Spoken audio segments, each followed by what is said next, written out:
Oke, selamat pagi Mbak Ayu dan teman-teman. Kami dari kelompok 2 dan hari ini kami akan presentasi tentang artikel ilmiah populer yang sudah kami buat, yakni mengenali fenomena quiet quitting di kalangan generasi Z. Next. Oke, berikut anggota kelompok kami ada saya Mardisha Anjani, ada Aura Bunga, Via Monica, Hana Relaya, dan Antonius Eri. Next.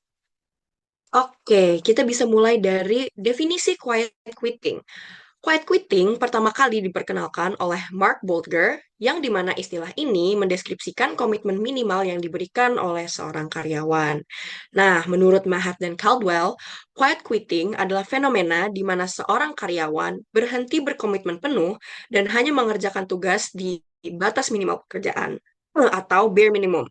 Nah, jadi tuh dapat dikatakan kalau karyawan-karyawan yang hanya melakukan tugasnya secara pas-pasan dan tidak memperlihatkan ada tanda keaktifan dan komitmen dari pekerjaan, mereka tuh bisa dikaitkan dengan fenomena quiet quitting, di mana mereka tidak sepenuhnya keluar, tapi insentif yang tidak ada seakan-akan menunjukkan bahwa mereka tuh ingin mengeluarkan diri dari pekerjaan. Next. Eh, Nah, generasi quitting ini ramai diperbincangkan di sosial media, terutama di kalangan generasi Z, karena mereka lahir dan tumbuh berdampingan dengan teknologi yang canggih, sehingga menurut Nurlaila, generasi Z ini disebut dengan generasi internet atau E-generation. Akhirnya muncullah nih stereotip baru yaitu mental tempe atau bisa dibilang generasi Z memiliki mental yang lemah menurut Setiaji. Karakteristik Gen Z yang memprioritaskan kesehatan mental dan kepuasan kerja sehingga ketika mereka merasa tidak puas, mereka juga akan menunjukkan usaha yang minim dalam kinerja bekerjanya. Selanjutnya,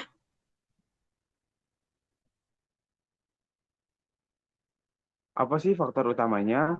Teori equity, kepuasan seorang karyawan bergantung kepada keadilan hasil atau output yang didapatkan dari usaha atau input yang dikeluarkan. Contohnya apa? Contohnya itu gajinya tidak sesuai. Yang kedua itu ada minimnya apresiasi. Yang ketiga itu ada lingkungannya yang toksik dan tidak sportif. Dari teori tersebut, muncullah sebutan baru yaitu equity stress. Apa sih itu equity stress?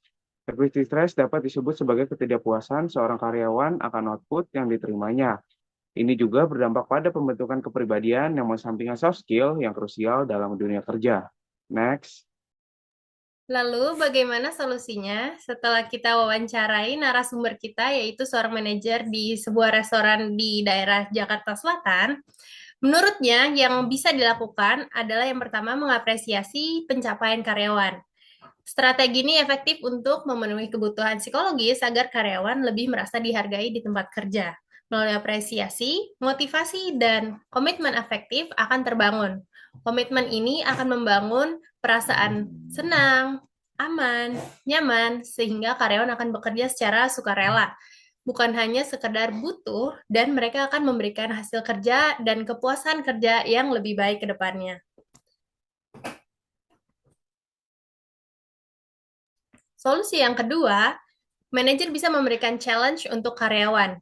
Hal ini bertujuan untuk menumbuhkan komitmen mendalam pada karyawan, agar manajer dapat memberikan sebuah tugas yang menantang agar karyawan bisa belajar keluar dari zona nyamannya dan lebih eksplor akan potensinya. Namun, tetap disertai dengan dukungan dan pembawaan yang santai dari manajer. Dengan adanya hal ini, pada diri karyawan akan tumbuh rasa tanggung jawab dan kepemilikan akan tugas yang dilakukannya atau yang biasa disebut psychological ownership, serta komitmen yang mendalam atau normatif komitmen.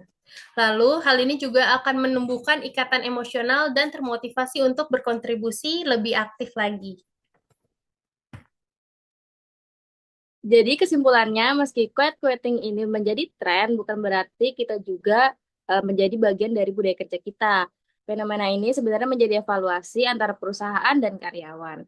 Untuk itu, generasi Z perlu juga mengenali apa sih itu motivasi dengan adanya apresiasi, tantangan baru, dan kepercayaan yang diberikan oleh tempat kerja kita.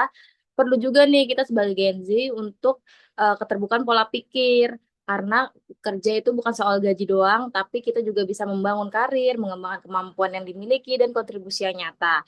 Dengan adanya dukungan positif dari lingkungan kerja kita, kita juga dapat bangkit dari fenomena ini agar lebih produktif dan semangat dalam bekerja.